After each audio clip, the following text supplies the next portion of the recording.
जिसके नाम पर राजनीति तो की जाती है, लेकिन उसकी परेशानियों के समय में कोई भी उसके साथ खड़ा दिखाई नहीं देता। यही हाल मध्य प्रदेश में किसानों का है, जो अपना अनाज बेचने के लिए 5-5 दिन से इस कड़कड़ाती धूप में खड़ा हुआ है, लेकिन फिर भी उसका अनाज नहीं बिक पा रहा है। साथ ही अनाज बिकवाने के लिए किसानों को पैसे भी देने पड़ रहे हैं और राज्य सरकार सिर्फ आगामी उपचुनावों में लगी हुई है, जिससे कोऑपरेटिव सेक्टर अपनी मनमर्जी कर रहा है।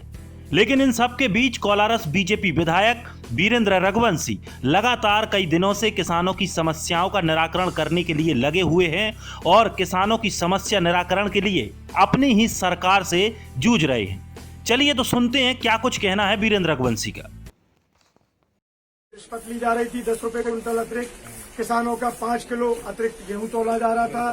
किसानों से 1000 सर्वेयर और गोदाम मालिक मिलकर के इस बात की रिश्वत ले रहे थे कि तुम्हारा गेहूं गीला है।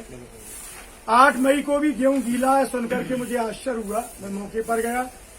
ये है कि किसान के साथ कोऑपरेटिव सेक्टर ने जो लूट मचाई है, मुझे कहते हुए कोई संकोच नहीं है और इस बात को मैं माननीय गोविंद सिंह जी तक पहुंचाना चाहता हूं, जो सहकारिता के मंत्री हैं, कि वो उपचुनाव की चिंता छोड़कर किसानों की भी थोड़ी चिंता कर लें। उपचुनाव तो वो शिवराज जी के नाम, कमल के फूल के नाम से जीत जाएंगे।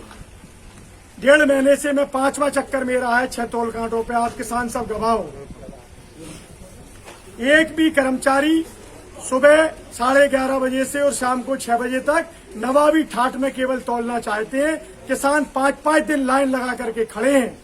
1.5 महीने से लगातार मैं पत्र व्यवहार कर रहा हूं। 3 दिन पहले भी मैंने माननीय मुख्यमंत्री जी को, माननीय गोविंद सिंह जी सहकारिता मंत्री को, माननीय कलेक्टर को पत्र लिखा, चर्चा की, उनके ओएसडी से बात की, सबसे निवेदन किया कि तौल होते संभव नहीं दिख रही है, कृपया करके टाइम बढ़ाएं। माननीय मंत्री जी का मैं धन्यवाद दूंगा, कृषि मंत्री जी कमल पटेल जी का, उनने 5 दिन का समय बढ़ाया। मध्य प्रदेश में 12 जिलों में बढ़ा तो मेरे शिवपुरी जिले में भी समय बढ़ा।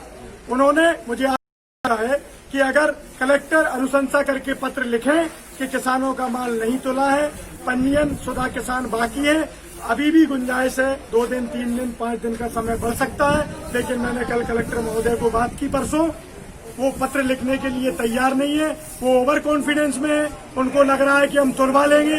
कोऑपरेटिव सेक्टर के जो कर्मचारी हैं भ्रष्टाचार में इतने लगते हैं कि वो कलेक्टर की भी सुनने को तैयार है।